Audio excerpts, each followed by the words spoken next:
Vous connaissez sûrement les Wolfgang Amadeus Mozart, Albert Einstein et autres Picasso, ces prodiges reconnus à travers l'histoire. Mais il existe un autre type de génie, des personnes qui n'étaient pas destinées à écrire des symphonies, à visualiser des équations complexes ou à dessiner de mémoire le panorama new-yorkais avec un niveau de détail qui n'a rien à envier à la photographie. Ces personnes ont eu une existence normale, jusqu'à ce qu'un bête accident vienne changer leur vie à jamais. Aujourd'hui, dans Bug Mental, on va parler du syndrome du savant acquis.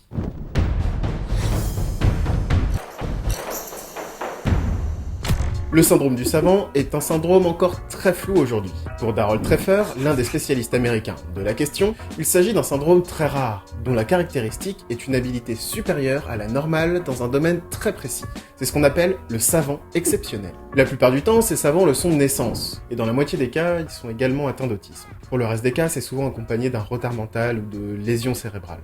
On doit la première description spécifique de ce syndrome à un médecin anglais, John Down, en 1987. Il traitait le cas exceptionnel d'un patient capable de réciter mot à mot l'histoire de la décadence de la chute de l'Empire romain d'Édouard Gibbon.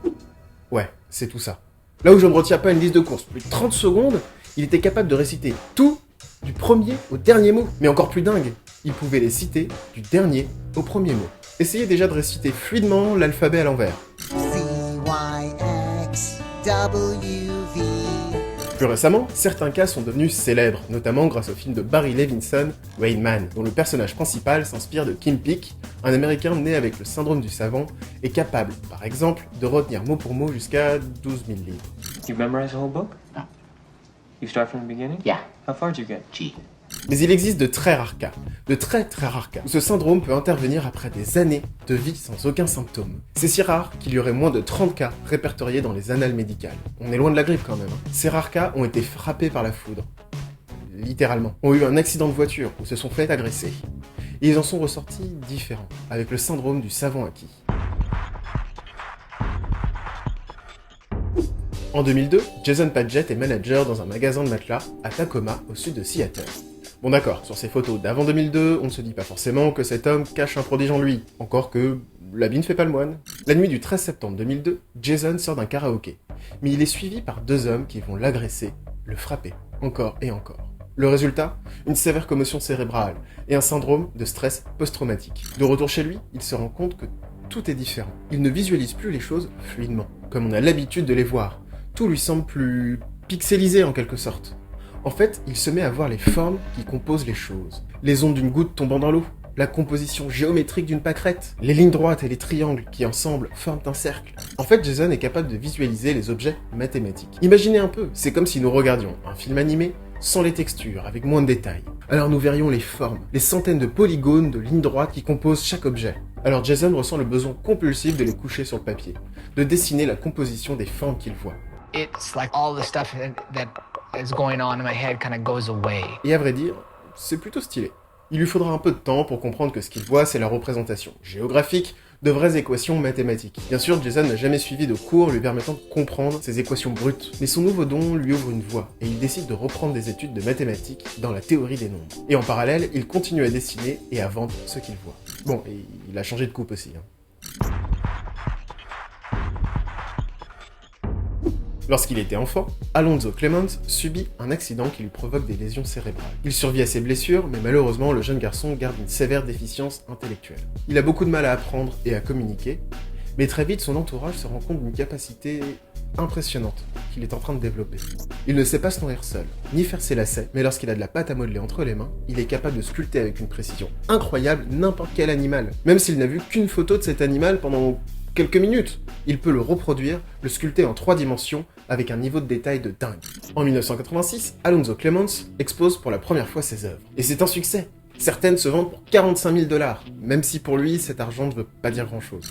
Aujourd'hui, Alonzo passe sa vie à sculpter. Il est reconnu en tant qu'artiste et vit de ses sculptures incroyables. I wanted good life too. Si Alonzo a commencé à vivre ça lorsqu'il était très jeune, pour d'autres, ça arrive alors que leur vie est un peu avancée déjà. En 1994, Anthony Chikora a 42 ans. Il est chirurgien à New York, clairement sa vie est sur les rails.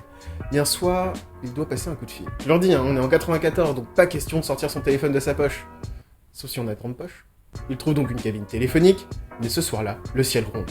Lorsqu'il raccroche le téléphone, le pauvre homme est frappé par la foudre.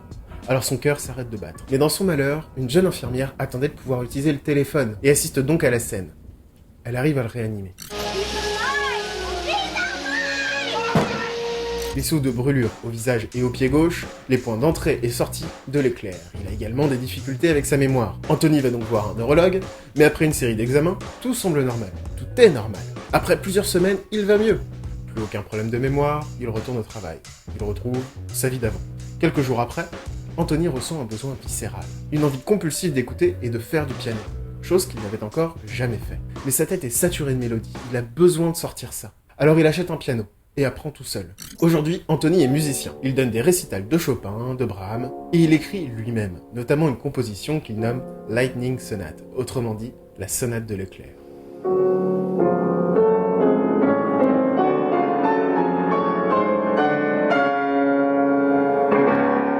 Encore aujourd'hui, ce qui s'est passé dans son cerveau cette nuit-là reste un mystère.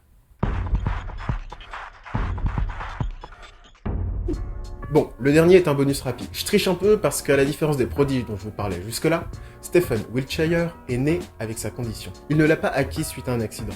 Mais je trouve ce gars tellement épatant que je ne pouvais pas ne pas en parler. Stephen est un Anglais autiste doté d'une mémoire eidetique. C'est une mémoire photographique absolue. Il dessine depuis qu'il est jeune et a même étudié dans une école d'art. Aujourd'hui, il est capable de reproduire avec un niveau de détail de malade n'importe quoi qu'il aurait pu voir ne serait-ce que quelques minutes. Il est surnommé l'homme caméra, parce que son niveau de détail est extrêmement précis. En 2013, pour un documentaire, il survole New York en hélicoptère pendant juste 1 heure. Il se met alors à dessiner le panorama new-yorkais de mémoire en 5 jours. Et chaque détail est présent, même les 6400 fenêtres de l'Empire State Building. Ce dessin trône aujourd'hui à l'aéroport JFK de New York. En 2006, pour service rendu au monde de l'art, Stephen est nommé membre de l'ordre de l'Empire britannique. Ce qui est dingue avec toutes ces histoires, c'est qu'elles posent beaucoup de questions sur l'origine innée ou acquise du savoir. Beaucoup de ces talents restent un mystère aujourd'hui, et je trouve que c'est ce qui les rend intrigants. Alors bien sûr, la plupart des savants acquis ne deviendront probablement jamais des Bach ou des Newton, il sera sûrement toujours nécessaire d'y consacrer une vie entière, mais ils soulèvent des questions, des mystères et je trouve ça dingue.